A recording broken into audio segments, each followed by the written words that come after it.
Hello and welcome to episode 5 of PodCast. Or if you're counting by fives, 1. Roman numeral. Okay. Don't question me. I see what you did there. Yeah. An homage to the last episode. 5 out, man. Wait, do it again. There we go. There. Now, enough time wasted there. right. Straight on to My business. My pick, because I'm not letting you announce this time. Anyways, Sumiki Castle, Castle Made of Black. It's a Japanese level by Jet Daikon. Makes me want a flying radish.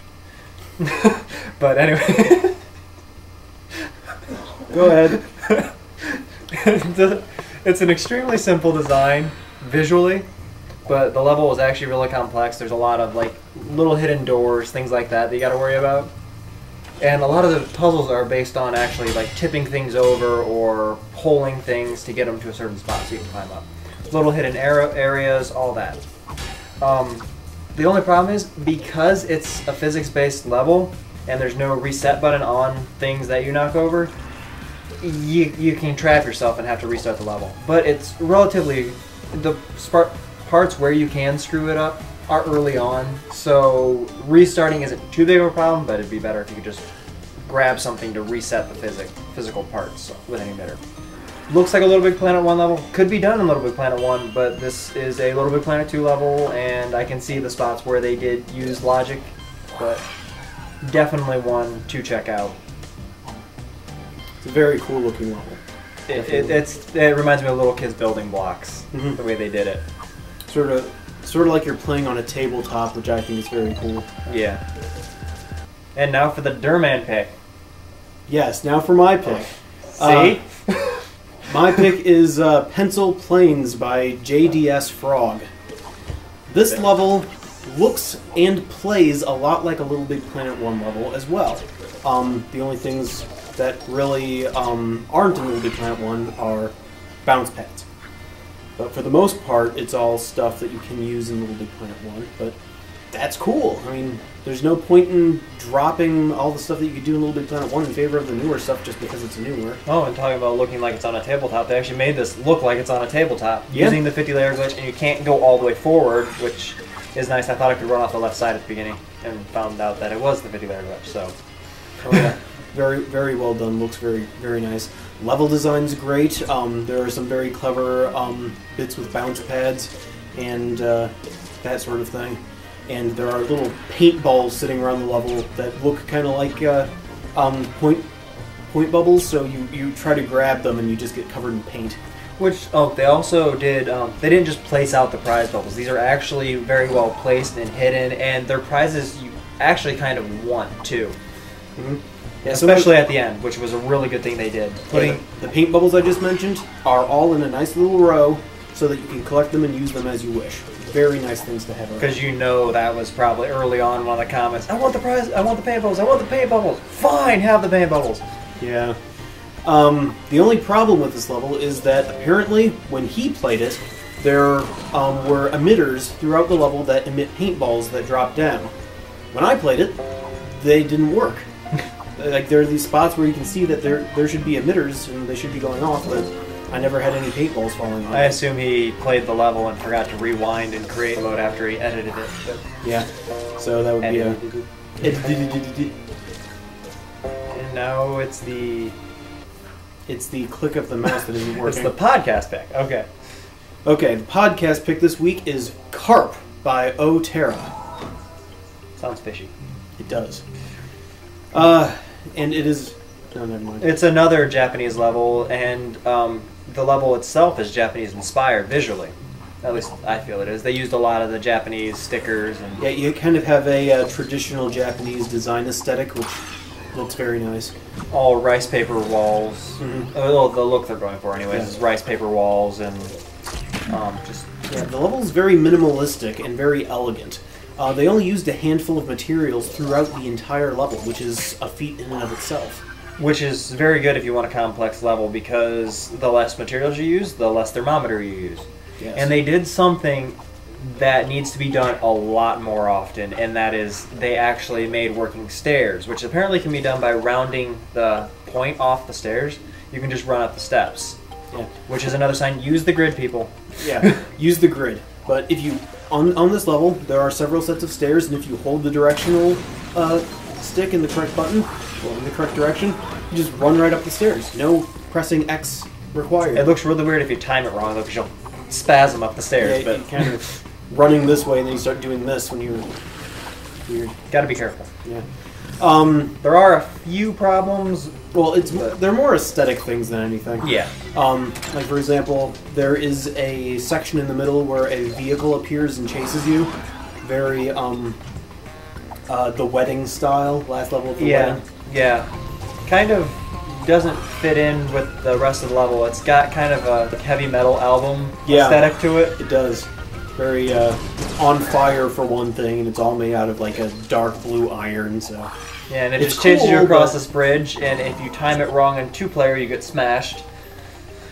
It happens. But yeah. Anyway, then at the very end, there's a door that you move from the front layer to the back layer, but because the middle layer is missing, it looks like you have to jump, but you just have to press back. It's kind of funky. They really just shouldn't have made it the back layer, just should have made it the middle layer, is all I can really think. Mm-hmm. And wedge blocks. If you flip them over, it's hard to flip them back over, so if you mess it up, you have to do a whole bunch of fiddling around to make it so you can get Great up the level, jumps. though, and definitely shows, do something fun at the scoreboard. Yeah. Because this one's squeaky.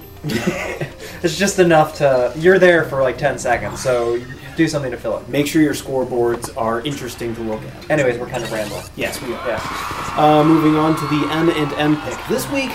Not a movie, not a minigame, yeah, but it's close. Yeah, it's sort of a movie and not quite a minigame. This is actually one of my earliest hearted levels in Little Big Planet 2.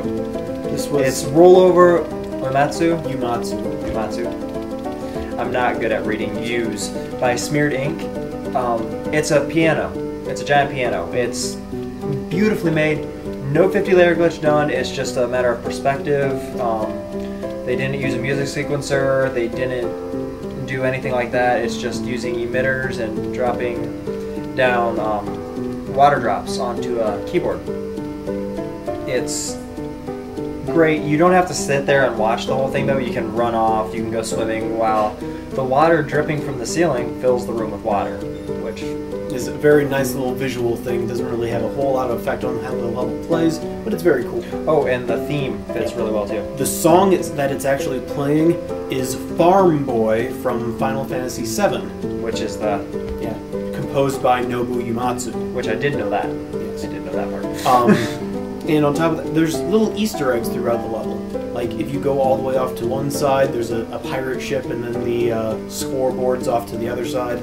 So it's a level worth exploring, looking around in. And there's actually a key off to the one side that's a sticker that you can place in a certain spot to make it so you trigger the piano without actually having to climb up onto the piano. Which is a very good thing. Yeah. The way that you get up onto the piano is you run off to the left, and there's a bounce pad.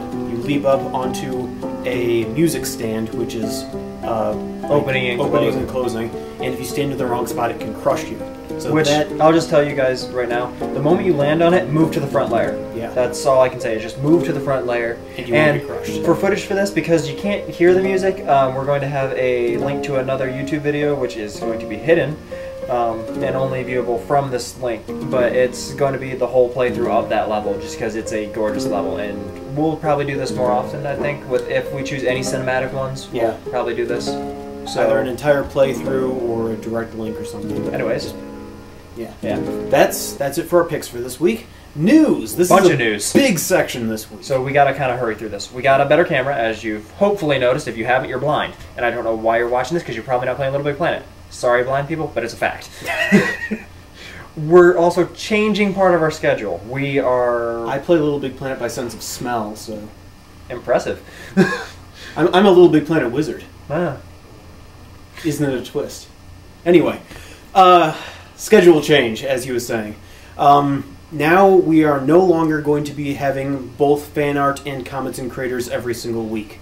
Now we're going to be doing fan art on the second Monday of each month, and not any other month. And on that week we won't have comments and creators. Hopefully, so we get more art and we get... Yeah. So we'll actually have a section for fan art as opposed to, hey, look, a piece of fan art. So He screwed up his PS3. Yeah, my PS3 decided to get messed up. We had a accidental power surge that fried parts of it, so I haven't been able to play a whole lot. But hopefully that'll be resolved before too terribly long. E3.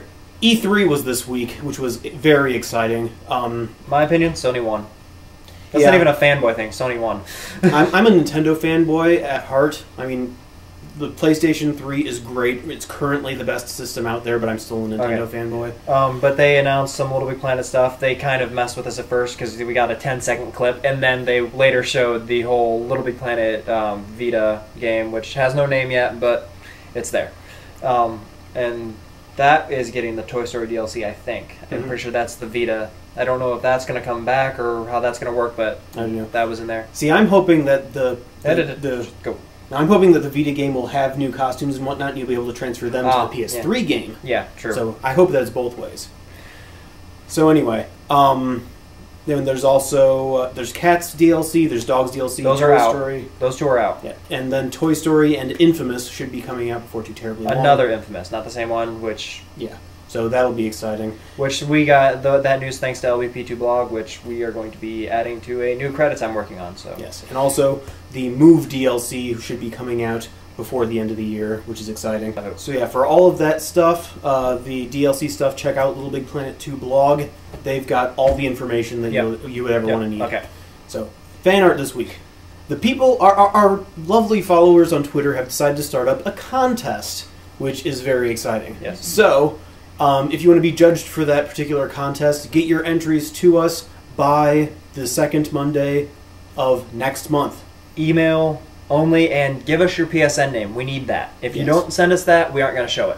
Yes, we need I'm not going to deal with blank emails, anything like that. In the subject line, put podcast contest. Yes. Podcast contest. So, but this week we have 3 pieces of fan art. The first is from I Taste Like Chicken. It's a fan art piece. Fan art. Okay. Then we have 2. We have 3 from Burton 18,000. Yeah.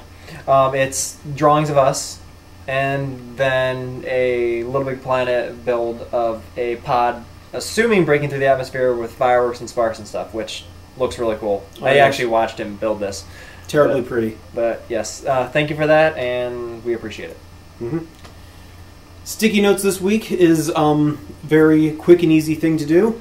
When you're creating stuff in the pod, when you're creating stuff in create mode, you can hold R2 and select things with Pop-It as if you were holding Control and clicking on a computer. So you can add to a selection, so you can select specific things, and you can also deselect specific things in the same manner. Which is very important because I've had weird angles before, but yeah. Very handy thing to do. Yep.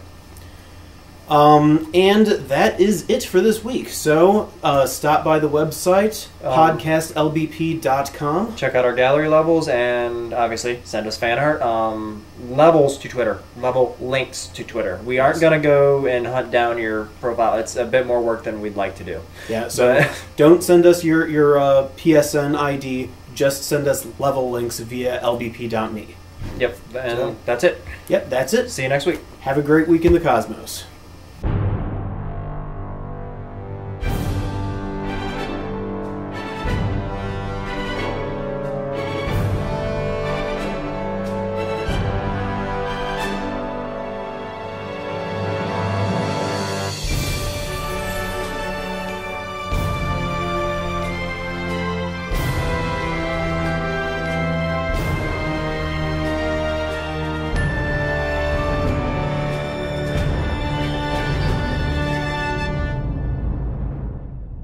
Running this way, and then you start doing this when you're